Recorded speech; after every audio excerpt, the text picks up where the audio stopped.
بسم الله الرحمن الرحيم. آمن الرسول بما أنزل إليه من ربه والمؤمنون كل آمن بالله وملائكته وكتبه ورسله لا نفرق بين أحد من رسله وقالوا سمعنا وأطعنا غفرانك ربنا وإليك المصير. لا يكلف الله نفسا إلا وسعها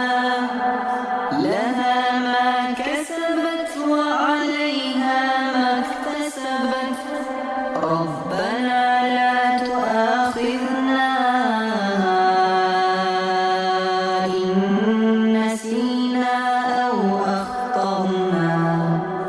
ربنا لا تؤاخذنا إن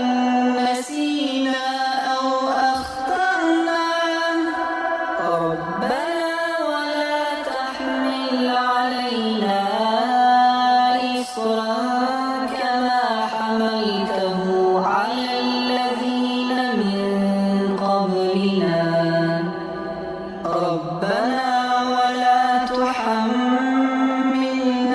ما لا طاقة لنا به واعف عنا